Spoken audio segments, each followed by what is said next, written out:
A previous version of this video was uploaded to my personal channel before this channel was created. Any verbal errors have been corrected in print. Universal is set to open their newest theme park, Epic Universe, in Orlando in less than a year, and by all accounts, it looks set to redefine the standard of what a modern theme park can be. As a result, fan interest is skyrocketing and ticket demand is going to be through the roof. Now, the rumor is that Universal is going to bundle tickets and make you buy tickets for all parks, which means they're going to make you go to the other two older parks whether you want to or not. Now, when it comes to Universal's original park in Florida, it's kind of a mixed bag. There's some great attractions, there's some mid attractions, there's some attractions, but everything changed when the boy who lived showed up and brought his fire-breathing dragon with him. Yeah, I'm looking at you, you big, beautiful, fire-breathing, revenue-generating dragon. Mwah. There's also rides like Jimmy Fallon and whatever this bit of silliness is. But if Epic Universe is going to raise the standard, how will the other parks look in comparison? Which brings us to Project Epic, bringing Universal Studios up to Epic Universe standards. Project Epic has four main areas: increase park capacity, increase the number of dark rides, replace any weaker attractions, and maintain Epic standards. Now, before we start willy-nilly coming up with ideas, let's take a quick inventory of what the current park offers. Here's a handy-dandy list from Wonderful World of Travel. See what they did. We got the two rides in Diagon Alley. We've got Transformers. We've got the roller coaster, the two Minion rides, Mummy, Jimmy Fallon, the OG E.T., Fast and Furious, Men in Black, and the two Springfield rides, including Kang and whoever's Dumbo clone. And DreamWorks Land is now open with the Troller Coaster. So, Harry Potter, you're good to go, buddy. You revenue-generating dude. Fast and Furious, you're going to get a new location and a much better ride. And we're going to put an awesome ride in this location. Revenge of the Mummy, they put money in you recently. People still love it. You're good to go. Same for Transformers. Autobots, roll out. You're just fine. Jimmy Fallon, I love you, buddy, but we need the building. R.I.P. Rip Ride Rocket lived a great life in an incredibly small footprint, but you're going to get an upgrade. And the Minions are so successful right now, I think they might deserve a coaster. The Born Stuntacular is a great show from a moribund franchise, and I don't have a better idea. But I might have a better idea for something to put in this spot where the makeup show is. Stephen, I promise I would never touch this ride unless it was to upgrade the technology so children of all ages can enjoy it for decades after we're both long gone. DreamWorks Land is now open. Universal did a great job updating the IP without breaking the bank. The Troller Coaster is an attraction. It's going. Simpsons is going away because the mouse owns it. It's going to be gone by 2028, probably replaced by Pokemon. Men in Black, great shooter, innovative a quarter century ago. It's a moribund franchise right now. And we have the Fear Factor stage. Hard to believe that was a thing.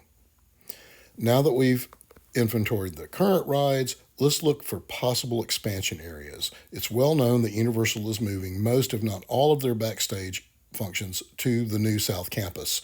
They have big new warehouses where they can store stuff. They've got new office buildings. That's right behind Harry Potter. That'd be cool to go to work right there. They're still building stuff. So when it comes to this part of the park, let's highlight in red all of the possible backstage areas we might be able to use now. We have the area behind the makeup show. We have the area behind Louis at the edge of New York. We have this corner of New York over by where the coaster is right now. We have these two buildings across the street behind Fast and Furious that I'm looking at. We have this large area that's currently home to 4 Halloween Horror Night tents. And we have the Motherlode, this giant area of studio space at the south end of the park. We also have this innocuous little triangle at the edge of New York. Now, this looks great. It's very well constructed. It's literally a movie set. But you know what it's not? A big honking dark ride sitting right in the middle of your park, increasing your capacity and chewing through thousands and thousands of satisfied customers in air conditioned splendor every day. Now, the ride in California is not that big. It's sort of a truncated triangle right here. And if we measure it with the admittedly don't trust it Google Earth, we get around 20,500 square feet, roughly. I measured it 10 times, I took the middle. And if we measure our triangle, we're about 10,000 feet short. But if we took this street, we'll leave an alleyway so you can still get in Finnegan's. But if we took that area, all of a sudden we're a whole lot closer to the same area as the California ride, 20,500 square feet. Closely. Now, before anybody says a word about the Blues Brothers stage, and no offense to these guys, I am a blues brother, okay? I have been playing Bones Malone's Blues Brothers book for decades, for thousands and thousands of people. All right. I played a gig with Danny Aykroyd with a red trombone. He told me I had a hot bone. He was right. So I am bona fide, certified, and Elwood Blues approved. And if you think the Blues Brothers should be two guys on the back porch with a sax player, hey, look, I get where people might have thought it was a joke. I really do. But what Danny and John pulled off, what they accomplished, what they did, they assembled one of the greatest bands in the history of the United States of America, and those guys almost single-handedly resuscitated a significant portion of the American songbook that was in danger of just going away. And I'm not just saying this because I'm Facebook friends with Bones, and I'm not saying this because I played a couple of gigs with guys from the band, all right? Because the truth is, what Danny and John did was historic, it was iconic, and it was not a joke, and don't you ever forget it. What was I talking about? Oh, yeah, the park. So, let's just say we can use this little triangle of space, and let's say we can use these backstage areas. Now we get down to brass tacks, okay? What is the economic force driving the growth of these parks? What is the big thing that brings in the most people, the most revenue? It's not a trick question. Everybody knows it's Harry Potter. Everything got better when Harry Potter showed up. And so what would be better than Harry Potter? Yep, more Harry Potter. And if we're going to have Wizarding London, we might as well have the Big Ben Drop Tower. And eventually, across the way, Pokemon will probably take over The Simpsons, and this is where I want to put the Fast and Furious new attraction. So, as for these two buildings behind Fast and Furious, Google Earth tells me that's the Universal Orlando Human Resources. Now, I don't know much, but I bet you a donut that's going to get moved down to the South Campus along with most of the other administrative functions. So, now let's ask ourselves a question. What does this park really need? Do you see the hint? Yeah, it's right there. Hagrid's is incredibly popular. People stand in line for a long time for this ride. They love it. Velocicoaster is so popular. Universal is spending millions of dollars right now to build a new coaster shed just so they can inspect all of the coasters before the ride opens to help with capacity because of demand. So what if we took the great elements of both of these rides and put them together with a night bus theme? I propose that Universal could build the biggest, baddest coaster yet. The Night Bus Coaster, a sprawling indoor-outdoor water-spinning ride that goes past the new fronts that we're going to build for increased retail around the Big Ben Drop Tower, and if we need it, we can turn this backstage area behind Louis into the new coaster shed. So where the two existing buildings are behind the street, we can build a big coaster building with an overpass so we don't mess up the Hogwarts Express. As many brake runs as we can put in there with show, because that's going to increase the capacity of the coaster. We're going to have these new commercial storefront areas for dining and retail. We're going to cover the marina, build it up so the boats can actually have a covered space. After the indoor business, the coaster comes screaming out of the building up in Immelman and then back down over the street behind Big Ben through the newly created alleyway and then over the water for a couple of rolls before going back over the street and heading back into the show building. The only problem with this is noise. You see, these apartments right here, they're right behind the park. And if we measure how far they are from a coaster, there's a reason coasters have been on that side of the park, slightly less than half a mile. But where we're talking about now, we're not even 1,000 feet away. So you've got all these neighbors over here, and you can't just willy-nilly build a loud, screaming attraction right there. So I propose using half pipes like Universal's going to do with their new coaster in Hollywood, and you could even paint them to look like a road surface. Now, as for Big Ben, it's one of the most iconic structures in the world. It's gorgeous. It's huge. The tower itself is actually over 300 feet. So we could scale it down to less than 200 feet, and we could get a drop tower ride in there. But I can see where Universal might not think that's enough bang for their buck and might not want to do that, but boy, it would look cool. Now, as for where the Fear Factor stage is, what if we had a Wizarding World live theater extravaganza in a theater? Now, London has an amazing theater district, all kind of historic architecture. A talented architect could take a lot of these architectural elements from these buildings and combine them into, an original looking structure, or we could just copy that because, man, that's gorgeous. I kind of love that. But for the interior, I was thinking something like the old Vic. A lot of gold, crimson, everything's rigged. The floor, the ceiling, the seats, everything's rigged for Wizarding World special effects. And I do have an idea for an original show they could do, but I'm not going to tell you right now. Sorry. Now, before we talk about what to do with Men in Black, let's talk about wands. Did you know Universal sells wands? Did you know that Universal sells a lot of wands and that they are a significant revenue generator for the company? So it seems to me that if you want to sell more wands, you should have an attraction where the guests can use the wands. Now, currently, you can walk around, point your wand in a window, make things do stuff, and that's all super cool and all. But if you want to get serious about increasing your wand sales, like if you want to triple this guy's wand sales, I think you should give him a wand shooter. Oh, and look, there's a shooter right there. Men in Black.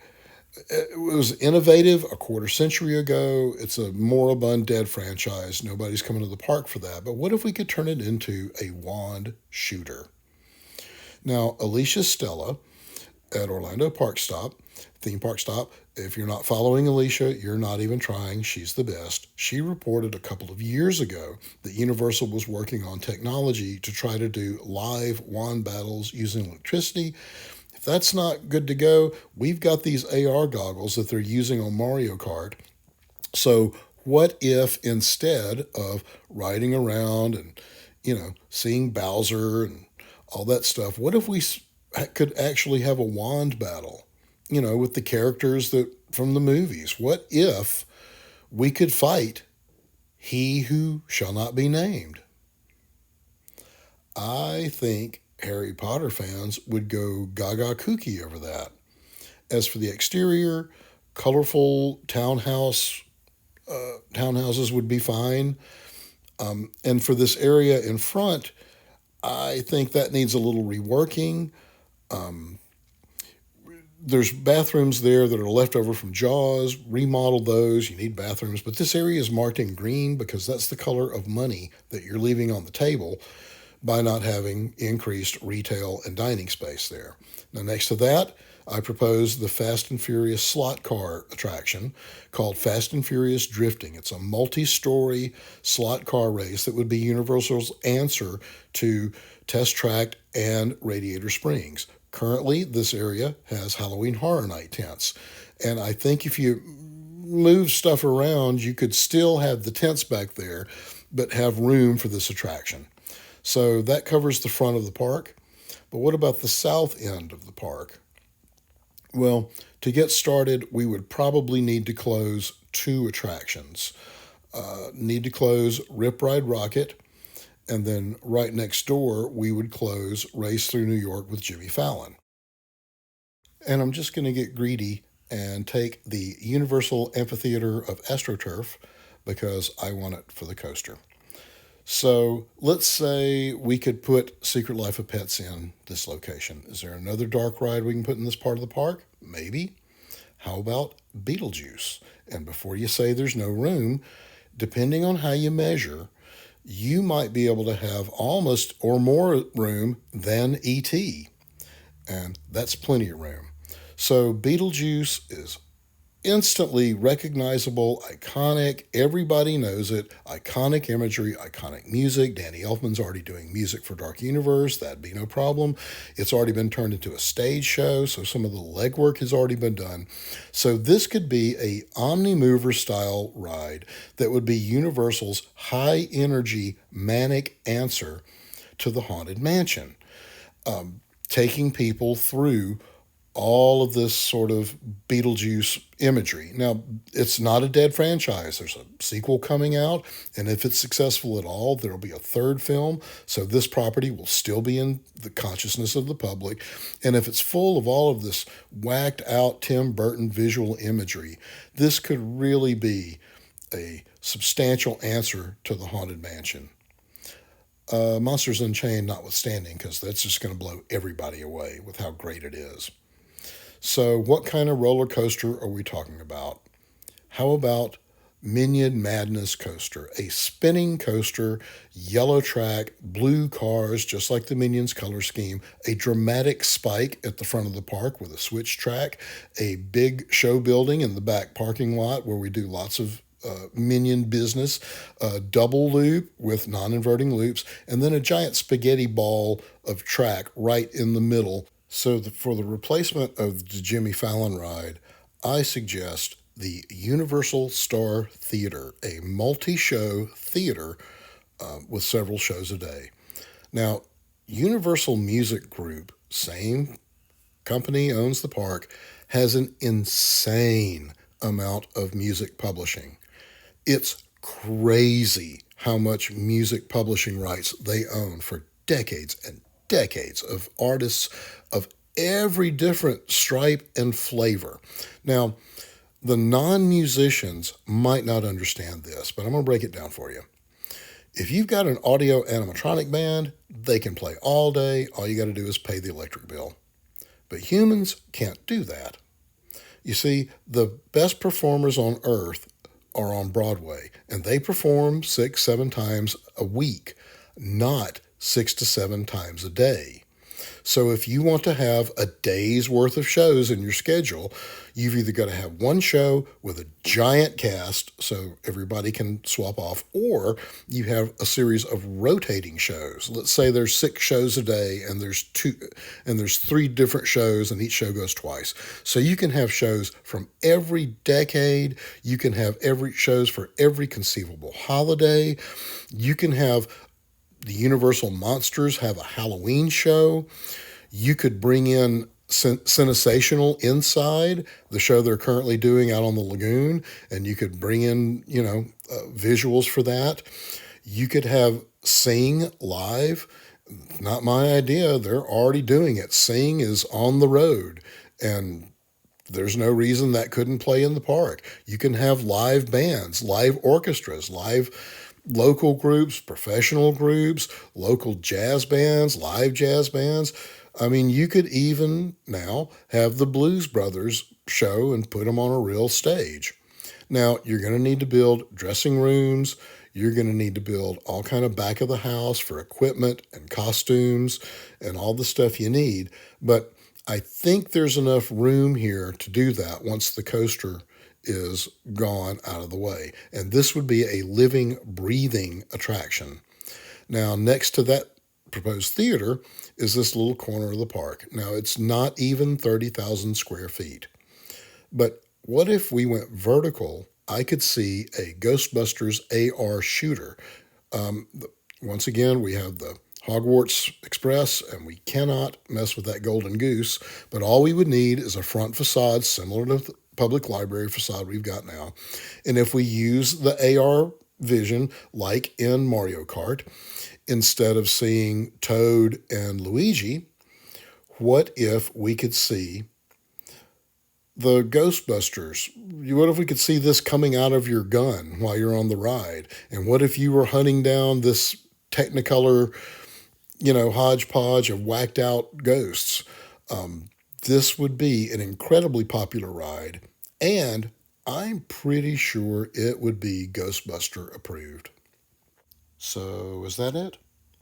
Well, I have a really big, audacious, impractical idea for this studio space, but this video is getting long enough, and I think it deserves its own video. So, the last thing we'll do is give E.T., the OG original ride from when the park opened, a proper upgrade, so it can last decades into the future for children of all ages. And then I think we should clean up the front door a little bit. I much prefer this older color scheme with the white arches than the blah beige right now. You can make those letters light up in different colors. And as for the iconic universal globe, what if we had a mini LED sphere like they've got in Vegas, except smaller? Now, this could project anything you want, any kind of graphic, updates, anything you want, including all of your logos throughout history, which I think would be pretty cool. But at the very least, I really would like to see that fence get a revamp. That's just kind of... And one more thing. Now, I have no idea who owns the Regatta at Universal Apartments. I don't know if Universal owns them, if they've tried to own them, if they don't own them. I don't know about zoning, but what I do know is that if Universal could get their hands on that property and convert it into a Harry Potter Wizarding World B&B with a park entrance and early admission, they would take all the money. And I do have one more thing. This logo, I've been looking at it and it's starting to bother me. Because if you look at it up close, the continents are raised with a drop shadow, and then Mexico's just chopped in half. Central America's gone. The top part of South America's gone. And you might not think that's a big deal, but logos are supposed to work on a subliminal level, and this one doesn't. If you want to have a world-class theme park, I really think you need a better logo than that. Currently at work on part 2 of Project Epic, bringing Islands of Adventure up to the new Epic Universe standard. A lot of good ideas coming in that video. Also putting the finishing touches on a bit of creative fluff called the Great Universal Movie Ride. Finishing up audio that should be released soon. And coming soon, I'm going to break down what's so epic about Epic Universe in ways that you or other commentators might not have anticipated. Anyway, thanks for watching. Please like, subscribe, comment, all that good stuff. It's a brand new channel, and I need every single one of you, and I read every comment. And I appreciate every view and comment and subscription. And be sure to check out this video on my pitch for Lands of Zelda at Universal Islands of Adventure.